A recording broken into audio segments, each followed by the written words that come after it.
আজকে আমি তরমুজ খাবো। আরে পাগল, তুমি ভুল বুঝেছো। ওইটা তরমুজ হবে না, ওইটা তরমুজ হবে।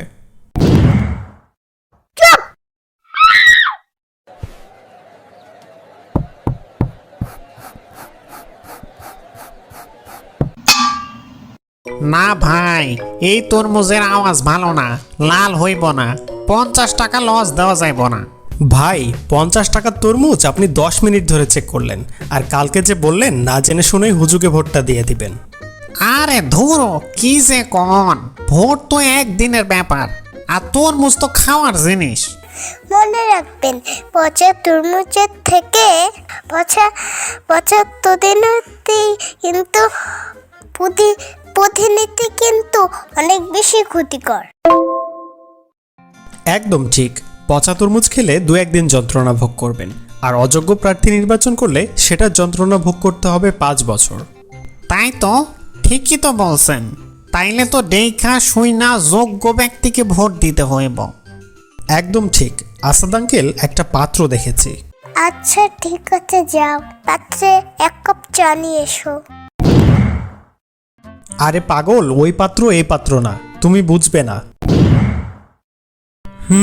আচ্ছা, সবই তো বুঝলাম, কিন্তু ওই যে ছেলে মানে পাত্র আসলে কি করে সেটা আগে শুনি।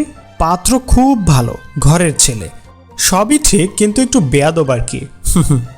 কি সব আজে বাজে কথা বলো? আমার একজন যোগ্য এবং সৎ ছেলে দেখে আমার মেয়ের বিয়ে দিতে চায়। দেখো, জীবনে কোনো সিদ্ধান্তই হালকাভাবে নেওয়া যায় না। ছোট হোক বা বড়, যে কোনো সিদ্ধান্ত নেওয়ার আগেই ঠিকভাবে জেনে বুঝে নেওয়া দরকার। তাহলে আপনি ভোটের কথা বলার সময় কেন বললেন যাকে সামনে পাবো তাকেই দিয়ে দিব? একদম ঠিক। মেয়ের বিয়ে দেওয়ার জন্য যেরকম সৎ পাত্র দেখছেন, ভোট দেওয়ার সময় ঠিক একই রকম সৎ যোগ্য ব্যক্তি দেখে ভোট দেওয়া উচিত। উচিত চিকিৎসা দিমু ভাই, আহেন। আরে ভাই, আপনি কেডা? ডাক্তার কই? না, ডাক্তার নেই। রাজু রাজমিস্ত্রি আজকে আপনার দাঁতের চিকিৎসা করবে। আরে ধুর, পাগলের মতো কথা বলো কেন? রাজমিস্ত্রি আবার দাঁতের চিকিৎসা কিভাবে করবে? একদম ঠিক। ঠিক একই প্রশ্ন আমারও।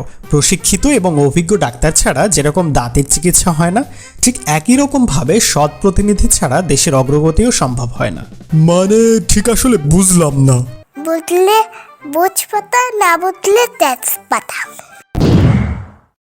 যদি চিকিৎসার জন্য যোগ্য ডাক্তার লাগে, তাহলে 5 বছর দেশ চালানোর জন্য যোগ্য প্রতিনিধি লাগবে না কেন? সেজন্যই দেখে বুঝে শুনে যোগ্য এবং অভিজ্ঞ প্রার্থীকে ভোট দিন। ঠিকই বলছো। আসলে দেখে শুনে যোগ্য প্রার্থীকে ভোট দেওয়া উচিত।